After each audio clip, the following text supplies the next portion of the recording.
도난 차량과 경찰차의 추격전이 벌어졌는데요. 자, 도난 차량 운전자가 10대였다고 합니다. 대범했던 추격 장면 영상으로 보시죠. 네. 자, 지금 승용차가 앞에서 비상 깜빡이를 켜고 달리는 승용차의 모습입니다. 차선을 바꿔서 달리고요. 신호를 기다리는 차량 사이를 비집고 들어가기도 합니다. 아슬아슬한 고개의 운전이 계속되더니 뒤따라온 순찰차가 잇따라 부딪혔는데도 난폭 운전을 멈추지 않았습니다. 자, 무면허 난폭 운전으로 경찰과 추격전을 벌인 건 17살 정모근 등 10대 3명이었는데요. 경찰이 실탄까지 쏘며 뒤쫓았지만 쉽게 따돌렸습니다. 자, 이들이 탄 차량이 또 모두 도난 차량이라고 하는데 이 운전자 10대로 이제 밝혀졌는데 면허도 없었고 이게 또 도난 차량이라고 해요. 그러니까 이게 이제 가출 청소년들이라고 해요. 그러니까 네. 학교 밖 아이들의 문제가 지금 좀 심각해요. 성폭력도 그렇고 이런 지금 차량 절도 그리고 무면허 운전을 하면 저게 잘못했을 때는 정말 그 아무 그 책임 뭐라 그럴까. 그러니까 다수의 피해자를 또 낳을 수도 있는 거잖아요. 저 교통사고로. 근데 이제 이 아이들은 지금 그러니까 그 가출한 상태에서 차량 절도를 해서 그 차량을 뭐 운행하려면 석유값도 있어야 되잖아요. 기름값도 있어야 되고 또 자기네들 뭐 먹는 것도 필요하고 하니까 또 편의점을 절도를 하기도 하고 그렇게 해서 저렇게 추격을 받으면 아주 위험한 운전을 해서 따돌리고 나면 또 버리고 저 차는 그리고 다른 대중교통을 타고 다른 도시로 이동해서 또 차량 절도를 하고 저렇게 반복해서 절도한 차량이 6대라는 거예요. 그래도 너무나 천만다행으로 지금 인사사고는 나지를 않았는데 문제는 저 아이들이 전국으로 저렇게 돌아다니면서 한 게 또 SNS를 통해서 알게 된 친구들을 만난다고 저렇게 다녔다고 그래요. 근데 근본적으로는 이제 좀 약간 이렇게 폼나게 뭐 지금 휴가철도 있잖아요. 약간 폼나게 놀고 싶어하는 그 10대들의 그런 좀 그 현실감 없는 그런 거에 더해가지고 가출 청소년들은 누가 이렇게 보듬어 주지를 못하다 보니까 이런 욕망이 제어가 안 되는 것 같습니다. 그 지금 경찰에 18일 날 검거가 되는데 그 전까지 열흘 동안에 걸쳐서 차량 6대를 훔쳐서 이렇게 돌아다녔어요. 자, 이 청소년들 이제 지금 17살이니까 운전면허를 딸 수 있는 나이가 아니잖아요. 무면허로 운전할 수밖에 없는 그런 상황인데 18살부터 따게 돼 있죠. 그러니까 뭐 무면허 운전을 한 것 같고요. 그야말로 이제 경찰의 그 추격을 따돌렸지만 사실은 이제 겁 없는 운전 행위였던 거죠.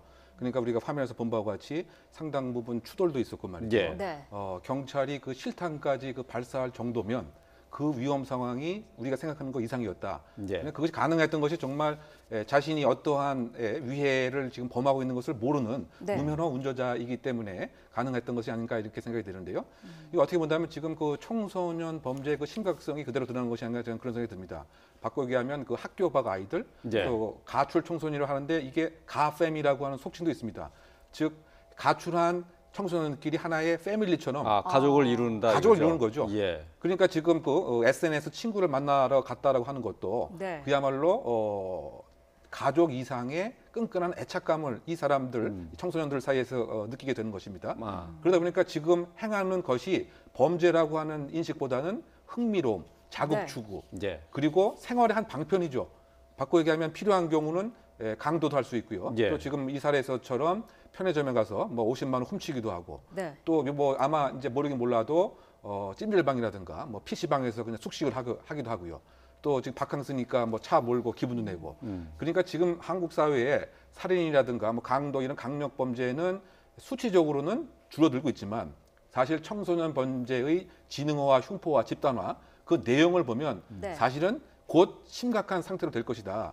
뭐 그런 그 측면에서 지금 학교 공간에서의 지금 무질서와 규범의 부재, 이것도 사실은 이와 같은 일을 꾀하는 동력이 되고 있다.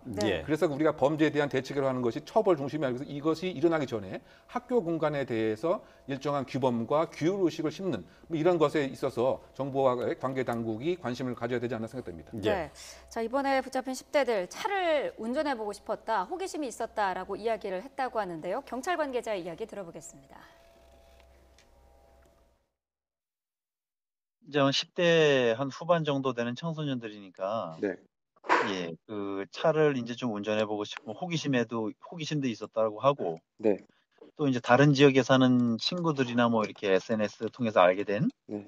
예, 그런 친구들 만나러 가고 그러려면 또 가출을 한 상태고 뭐 돈도 없고 그러니까 네. 예, 그 운전하면서 이제 이동하고 이러는 수단으로 네. 예, 도난 차량을 이제 이렇게 바꿔 타고 가면서 이렇게 활동을 한 거로 그렇게 확인이 됐습니다. 훔친 차를 타고 다니면서 네. 이제 돈이 없으니까 네. 뭐 하다못해 뭐 뭐라도 사 먹어야 되고 차에 또 기름도 넣어야 되고 이러니까 이제 뭐 네. 편의점을 털은 것도 있고요. 네, 네. 자 17살의 아이들입니다. 무면허였고 차를 훔쳤고 그리고 편의점도 털었는데 어떤 처벌이 가능한가요? 그래 지금 이제 그 무면허 운전에 그다음에 뭐 그거는 당연히 그 무면허 운전의 처벌 도로교통법 위반이고요. 그다음에 네. 차량을 유쾌에 그 훔친 것이 지금 상습성이 있느냐 그거는 네. 이제 또 재판부에서 상습성 여부를 판단을 할 겁니다. 네.